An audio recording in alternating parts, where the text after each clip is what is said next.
Balik Metro Manila na ang mga kapatid nating nagbakasyon itong Semana Santa kaya balik traffic na ulit sa ilang pangunahing kalsada. Live mula sa EDSA Guadalupe, nasa frontline ng balitang yan, si Gerard de la Peña. Gerard, kamusta na ba ang daloy ng trapiko sa mga oras na ito?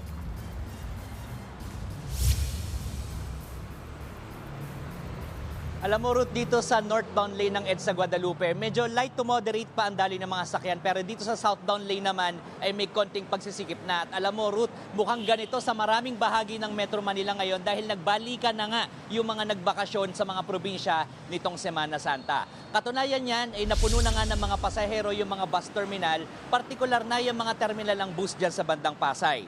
Kwento ng ilang pasahero, pahirapan ngayong makasakay para makarating sa kanilang bahay o trabaho dahil sa tindi ng traffic.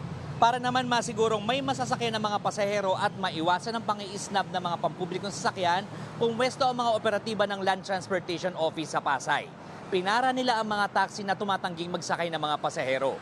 Nagsagawa na rin sila ng mga random check sa mga taxi para masigurong may gumagana ang mga ilaw at preno at kung may kaukulang papeles ang mga ito para makabiyahe. Ruth, bukod dyan ay nagpapatupad na rin ng mas striktong pag-inspeksyon at monitoring yung Special Action for Intelligence Committee for Transportation o SAIC dito sa EDSA at sa ilan pa mga pangunahing lansangan dito sa Metro Manila para masigurong walang kolorum at walang overcharging at overcrowding sa mga sakyan. Ruth. Gerard, ito pa lang si Transportation Secretary Vince Dizon ay nag-inspeksyon dyan sa MRT3. Anong nangyari kanina?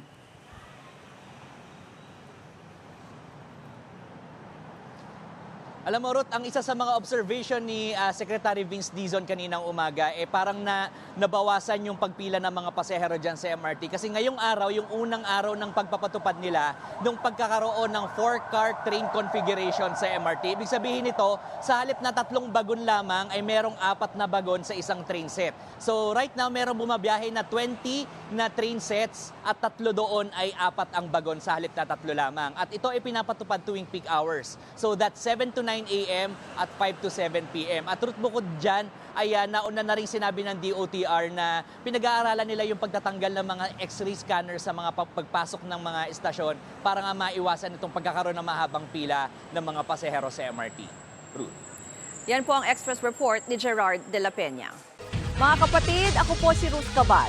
Maging maalam at may pakialam sa mga may init at rumaratsadang balita sa Frontline Express. Para maging updated sa balitaan, mag-subscribe lang sa social media pages ng News 5.